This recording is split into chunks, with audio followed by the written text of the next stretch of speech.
Moving on, we're going to talk about live events. How many of you are in live event production? Okay, scary stuff, right? You know, no do-overs, stuff happens, you put yourself out there, and when you fail very publicly. And there is a lot of pressure on people that produce live events, and double the pressure on people that produce live events and then layer video into them. So I am going to introduce you to our next panel, who I think you'll recognize their pedigrees from some of the greatest events around. And Sherry Huss from Freeman, who is actually the head of community for Freeman and brings all these wonderful talents together to take you on a look at what success looks like for them and what maybe sometimes failure looks like for them also. So Sherry, thanks. Great, thank you, Robin. Well, I'd like to welcome everyone here today and thank you for joining. I'm Sherry Huss, as Robin said, and I have the honor and privilege to be on a panel with such, or to moderate a panel of such great leaders that are leading iconic brands in the industry. Today, what we want to do is kind of walk you through a little bit of how they did it. And we don't have a lot of time, but what I'm going to do is start out and actually pass it over to Stephen to chat with us a little bit about what he's doing at South by Southwest. We'll go through the panel and then we'll come back and we'll kind of ask some of the hard questions. So anyway, Stephen, welcome. Sure, thank you. It's great to be here. It's kind of weird to be up here on this side of things when generally we're backstage. So at South by Southwest, what we like to do is help creative people achieve their goals, and we do that by bringing together thousands of thought leaders from around the world to come and present their ideas and their creativity to each other in Austin, Texas. They do that at over 6,000 individual events, which is spread out over 9 days across much of downtown Austin. It's so much that it would be impossible for us to cover it all, not to mention cost prohibitive. So we focus on just a small selection of things that will give people a taste of what South by is and hopefully inspire them to attend the event in the future. We do that with, I've got a staff of 2, myself and one other person that works year round, and then we ramp up to about 130, 140 folks to produce the event. We focus on live streaming a small selection from our 5 keynote and featured speaker rooms. These are where the biggest personalities and big ideas are presented that we think are, we've identified that our audience wants to hear. We also cover premieres at our film and television festival and performances from our music showcases. It's a lot. To help us do this, we've recently, built an infrastructure where we've moved our streaming, our recording, and editing into the cloud. This helps us overcome the physical distance challenge as well as time, because nothing can happen fast enough for everyone. Our edit room focuses on turning around same-day social media cutdowns, prepping the content for VOD, and looking for stories, sound bites and common threads that can tell the story of what happened each day. And then we're using transcriptions to also help us find those threads, and then those threads help us ID bigger trends that are developing out of the event at large. Excellent. So a really big brand that's using live streaming with lots of different overlays, and we'll come back to Stephen in a bit. Mina, please introduce yourself and welcome from TED. Yes, thank you. It's good to be here. We do things kind of similar. We have some of the same things. We have multiple flagship conferences throughout the world. Our biggest conference has been in Vancouver for we're coming up on our 14th year. And I'll use that conference as an example because it's probably the most robust of the events that we do. It's 12 sessions over 5 full days. So we expect our attendees to be present for those 5 days, which is very rare. We live stream, we record with 10 to 11 cameras. And really something that's unique about TED is that we are really thinking about this conference like not only a conference in person, but it's just as important for us to record this for our billions of audience online. And it's a really hard thing to do, to think about both the live and the online outcome of what we do. Really something that's really important to remember is that we are kind of the combination of three things: full theater production, full event production, in-person production, so like a live broadcast as well, and film. Really all in one is kind of all coming together for us. Like I said, we live stream, we have a full simulcast, we record every single piece of video that is happening at the event. We have usually one main stage, so we don't have multiple stages. We record all of that and we output immediately. So first 3 sessions will happen on the first day. We usually post the first talk that night or the next day. So I have a team that comes with me doing the pre-production, the production, and the post on site for those events. That's great. And I think the one thing that we chatted about when we spoke is you have a theory of keeping it simple. Yes, right. So yes, because of the time, everything that we have that we're doing all at once, we have 3 days of rehearsals, 3 or 4 days of rehearsals for very complicated speakers on stage to run through one time on the stage. Oftentimes it's tech that nobody has ever seen before. So a talk that posted recently, Imran Chaudhry, he debuted this new tech that is basically you can see your phone display on your hand rather than taking a device out. And it wasn't even ready for launch yet. And we just, we ran through this demo and it has to look really good. So as we know in production, no spontaneity, everything is very well rehearsed. And my theory on all of this is keep it simple. We don't want to lose the idea. The idea is the most important thing. Excellent. Well, that's a great segue into Joe, who is at EA Sports, and everything he does is everything but simple. So, Joe, I'll let you chat a little bit about that. Yeah, I guess I'm the one that's not like the others. And this whole idea of a rehearsal, I would love to hear what that is, because I've never done it before. So I am Joe Lynch. I am the head of esports content and programming at EA. For those of you that don't know what esports is, it is very simply people playing video games against each other for money, and lots of money. And so that is something that sort of I had never sort of expected to be in a place that when I started my career at NBC, I come from the traditional broadcast media background, didn't know was a thing, and actually wasn't a thing at the time. But it's the evolution of what video games is, right? When it first started, it was a singular experience. You sit, you play a game, and you have fun, and that's great. Then it became a co-op experience where you sit with another person and you play the game. Then it became a live online game where you could play other people. Okay, I'm the best one in my friend group, and now I can play people that I've never met. And now the competition gets more intense and more intense and more intense. And the community then grows up around it, to which esports is then born. We have 3 current esports titles that we deal with on a daily basis. Madden, which is a North American football game. FC, used to go by another 4-letter word name that I'm not allowed to say in public. You guys can talk amongst yourselves and figure out what that is. It is an F word, which is also funny. And then we have Apex Legends, which is a battle royale game. Madden and FC are both 1v1 games. And that's, as far as esports goes, one of the most simple things you can do. It's one person against another person. Yes, it's a little more complicated than that. Yes, you have multiple game feeds coming at you at the same time, a primary and a backup. You have video feeds coming through. You have graphic feeds coming through. You have APIs coming out of the game. Super complicated, but as far as the rest of it goes, pretty easy. Apex Legends is 60 people playing at one time. It is a battle royale game. You drop 60 people onto a map, and they fight to the death, and the last team standing wins.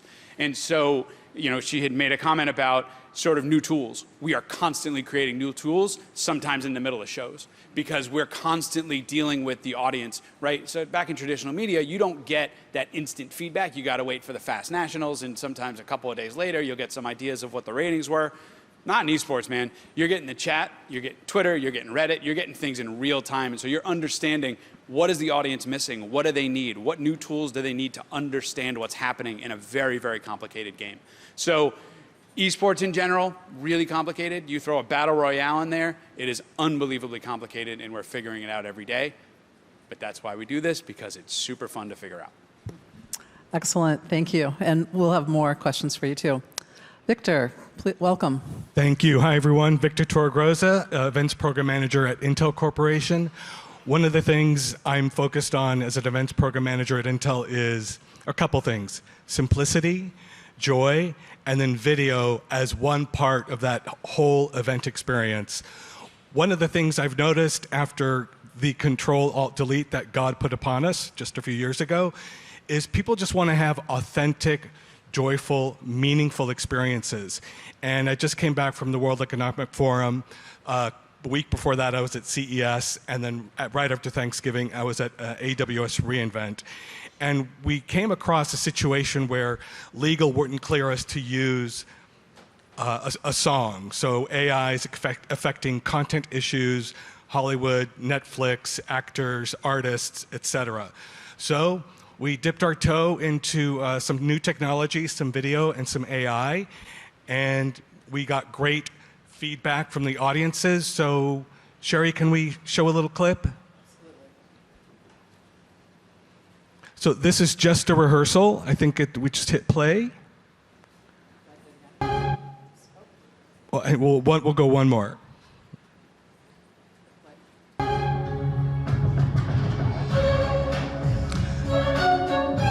So bum, bum, bum, bum, bum. So we worked with an artist to take Intel's Signature ID, which was introduced in 1995 over speakerphone, 5 seconds. She made a 2.5-minute experience out of it. All of the graphics were formed on our GPU with artificial intelligence mixed in with OpenVINO and synesthesia. This was just a rehearsal. We'd never done this before. It's visual, beautiful, and it's also tactile. And then there's one more right after this, and I'll just give a little bit of insights into it. So working with local artists to bring our geeky bum, bum, bum, bum sound to life with video graphics, technology, and music. And just, I'm a amateur smart iPhone camera person, so forgive me.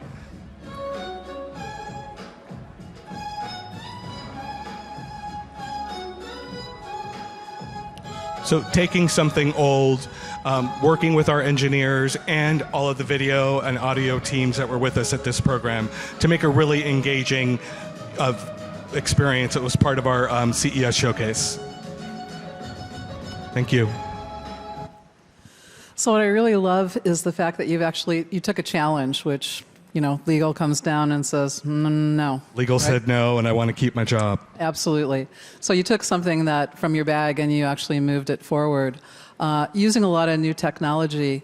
Let's talk about new technology. Actually, let's start with Joe, because Joe, you mentioned that a lot of what you're doing is running on Twitch.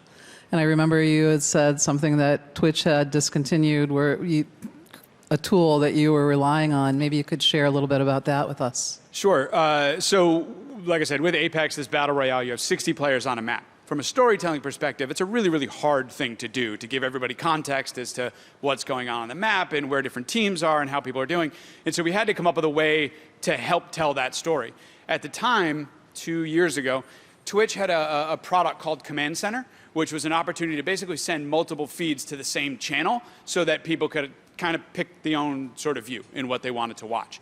And we basically, through engineering team, some of the guys are here, who worked on this project, was Twitch had designed it for one thing, and we went, oh, that's cool. We want to do this other thing with it. And we basically had to play with it and start to kind of break it. And then we ended up working with Twitch and tried to get it to a place where it worked for what we needed, and it became a huge hit. We won a couple of awards because of it, and it became a storytelling tool for us so people could follow along.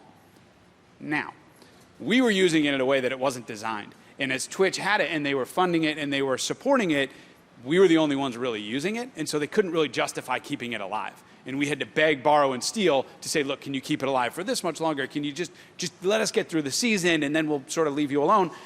And we got through the year and then it was done and it was gone. And now we're like, okay, we need to build something because the audience wants it. Again, with esports, constantly getting that feedback from Reddit, from Twitter, from people just sending me random emails. They want this tool and they need this tool. And so we have a partner, EFG, ESL Faceit Group, which has a Faceit watch tool that they have. And so we partnered with them and said, okay, you guys built this thing. We did the same thing we did with Twitch, which was, you have this tool for this Counter-Strike thing you were doing, which is another game. This Counter-Strike thing you're doing, it's a good start. We need to get it to here. And so for the last 7 days, we've been working with their engineers and their vendor every day to go, okay, this is great, this is good, but we needed to do this thing instead. And then we launched our season this past weekend. As things do season one or day one, we had a soft launch, a couple of things broke, the resolution wasn't what we didn't want it to be. And so we've been dealing with that since yesterday. So Monday, all day Monday, all morning this morning, it's just been, okay, this is what we need to do, this is where we need to go. Restructuring their roadmap so that it could become a tool that not only works for us as storytellers, but at the end of the day, it's what the fans want to see, and it's what the viewers want to see. And so we need to make sure, because we're not done yet, we need to make sure we get it to a place that is what they want. No, that's amazing. I mean, and that's kind of taking it to an extreme to actually have, to start developing the tool. I know we're all interested in tools, and I think AI, I think there have been, many of you are thinking about AI. Victor showed us a little bit about AI. But what does the rest of the group think about AI? Is it part of what you're working on? Are you thinking about it, or anything you want to share? I can go. When we were discussing this before we all got here, my experience has been not great. I think there's a lot of tools that say they can do a lot of things but are not doing those things yet, which if we've worked in technology before, we know that's the case. So it's not surprising to me. We do a lot of editing, and for our purposes, we're not creating a lot of the things that have been discussed so far. So I think that's part of the problem. We're really focused on talks, but we're also creating original content. So I haven't really seen tools out there that work for my purpose. But I will say that the panel earlier today gave me a lot of hope for the future for us. I'm not worried it's going to take our jobs. I'm more anxious to just kind of get going with it. I want to use it as a tool. So that's kind of where I am right now. Yeah, fair enough. Other comments? Yeah, our CEO said a couple weeks ago, AI has been around for about 40 years. If we go back to when wireless was burgeoning, the 90s, the 2000s, it empowered and enabled all of us, new businesses. We go to airports, hotels, and computer history museums expecting instant connectivity. So it's the next evolution that's going to, I think, empower us and enable us. Maybe we don't want to do more, but we'll be able to if we choose to. And my lens is one of optimism and joy. So I think it's like with anything, there's the good and the bad. But we choose the joyful path. I think it's going to help us a lot. No, fair enough. Let's talk about audience a little bit. Everything from engagement to monetization. Is anybody monetizing their audience right now with what you're doing in video? I'll go first. So for us, we have two different methods of monetization, which is in-game and out-of-game. The in-game revenue is obviously you purchase the game. There are different packs you sell in the game. There's different ways to do microtransactions and transactions within the game. That's all sort of the marketing aspect of what we do and help feed that beast a little bit. The out-of-game revenue, which is the sponsorship, and those are the different partnerships that we make that bring in money that would not exist without esports. And so those two factors are really, really important. Obviously, the in-game revenue is a direct line to the direct feed into the coffers, but the out-of-game revenue is the found money, right? That's that stuff that didn't exist before. So it's really important. It is not, we are not reliant on it. It is not, this is what we need in order to survive, because at the end of the day, EA is a gigantic company, and the money we bring in from sponsorship is not as equivalent to what Madden brings in or one of the other games bring in. It's important. It's just not the driving factor of what we do. Fair enough. Other comments about audience and engagement? We're leaning more into vertical video this year than we have in the past. We see our event as, a place where conversations get started about the future, about creativity. So using vertical video, using online video content, helps us and keep that engagement going outside of the event, and keeps it going more towards the future. Excellent. Mina, I know Ted is. Yeah. You guys have a little bit of history here. Yeah, we're a nonprofit, which a lot of people don't know. They think we're a super wealthy company, and we're not. We monetize our conferences, our flagship conferences. I almost think of it like our fundraiser for a nonprofit. So it does cost to get into the conference. We slightly monetize live stream. It's not expensive. And then talks online are all free. So that's kind of been our, claim to fame is free talks, free content. No, that's great. And you're doing TED Daily too, is that? Right. So TED Talks Daily is our audio podcast of the talk. So we take the talk and we do a slight revision of the actual talk for audio, which is where most people consume TED Talks is through audio. And my team also produces that. Fair enough. Victor, anything about audience and engagement from an Intel perspective? Our focus now that events are back, thanks to Barbie, Beyonce, and Taylor, is just making sure that we deliver on the business. We got our technology demos, showing new product, showing our customer solution, but also let's have a little bit of fun. So bringing a little bit of joyful experiences to that CEO, that CFO, that IT director. They're also a mom, a dad, an uncle, brother, sister, aunt. So knowing the audience, solving their business problems, and then just bringing a little bit of joy into the event experience. I want to comment on this because you've said joy so many times in this, and I think that is an important thing in the event business or in production in general, is not just at the event, for the audience, but for us who are in this business that's really hard, that we work really hard in all hours of the night, fixing things that get broken all the time to bring that joy also into our work.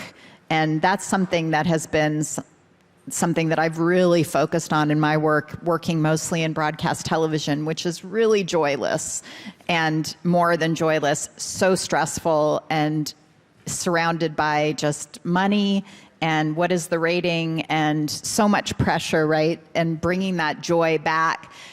Honestly, how they did it, we do it at TED because my entire motto for my team is about bringing joy and never being afraid to ask questions and kind of changing the old ways that we've worked in the past of fear-based work. And so it's kind of coming out of that. And I love that you keep bringing that thing up. Sure, it's important for our audience, but it's just as important for all of us in the room to remember that and bring that into our work. And that could mean so many different things for all of us, but this is not brain surgery. That's like the thing that we hear all the time. It is fun. It is stressful, but we're in the trenches together and bring that joy back into the work. No, that's great. Thank you for sharing that. And kudos to all of your teams. I mean, there's hundreds. You all are probably managing hundreds of people that are making these, 14 seconds of joy happen. So thank you for that. We're doing really well, but how about predictions? We have a few more minutes. Like, where is this all going? And what do you think about? I won't say what keeps you up at night, but what gets you up in the morning, and ready to go? Like, any pearls of wisdom here? I think it's an exciting time. So this is, wireless. Now we got AI. Events are back. COVID is part of our lives. For me, the events rule book is out the window. All of us in this room and around the world in this industry, we are writing the new rules. And let's break the rules of engagement and experience and taking risks with new technologies and with each other. So I got up at 4 o'clock in the morning to drive from the garlic capital of the world, to come to our headquarters at Intel and then be here. So it's exciting times. Let's have a blast and take some risks. Yeah, I echo that. If there's ever a time, now is the time for us to make a difference, and you all are definitely making a difference. Other comments or thoughts? We have a few more minutes. I agree with what Victor said. I second that. I also think Gilroy's awesome. Home of the Garlic Festival? Let's make it unanimous. We all like what Victor said. There you go. There you go. Other thoughts before we have a few more minutes before lunch, and I'm sure everyone's probably getting hungry. But was there not a Q&A? Did I make that up? I must have made that up. I don't think there is, but who has a question? Let's shout it. Yes, stand up and.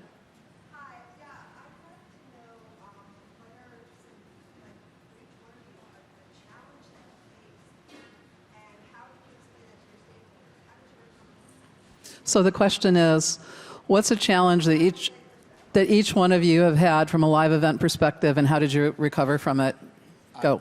I'll jump on that one. So for us, it's constantly the balance between in the room versus at home, right? So what are we doing? And to be totally blunt about it, like, where's the money going?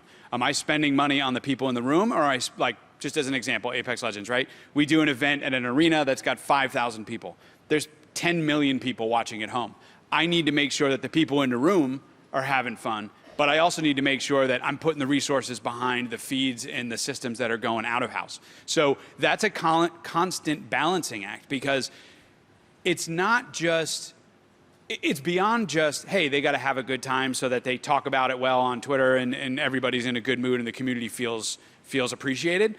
But as we're producing these shows, crowd energy is real. Like, that's very real. And especially when you're in a competitive environment, I need the crowd on their feet. I need them excited about it so everyone at home can live vicariously through them.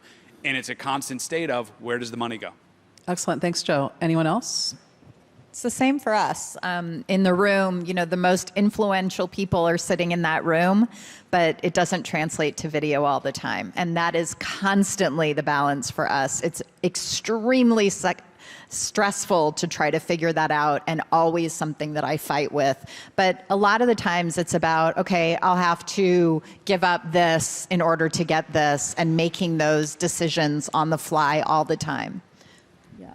Great, thank you. Yeah, we face the same thing. We're a live event. That's what we're known for. That's what everyone wants to know for. So how can we support the event with our content and keep the joy of participating, of being at the event in the room itself? We don't want to take away from what the audience is experiencing right there, but we know that we need to get what we're getting so that we can expand our audience by having people watch it online. Excellent. And Victor? Agreed. And what keeps me up at night is making sure that the event we deliver on the business objectives, but it's not death by PowerPoint. It's not boring. Everyone's getting the valuable information that they need for their business, but they're also having a great time, and it's memorable and unique, and it's on brand and on budget and on time. Excellent. And I just want to say, we have 34 seconds left, so I will say, I think that you're all witnessing history in the making here. Java 1, the first event, I was there, I produced it. Web 2.0, the first event, I was there and I produced it. And I feel that the Silicon Valley Video Summit is going to be something that's going to continue to grow, and a lot of that's with all of your help. So thank you to my amazing panelists. Thank you to all of you, and we're all around. Feel free to stop and ask us questions, and enjoy your lunch with 5, 4, 3, 2, 1 seconds left. Thank you, guys. Thank you. Pros.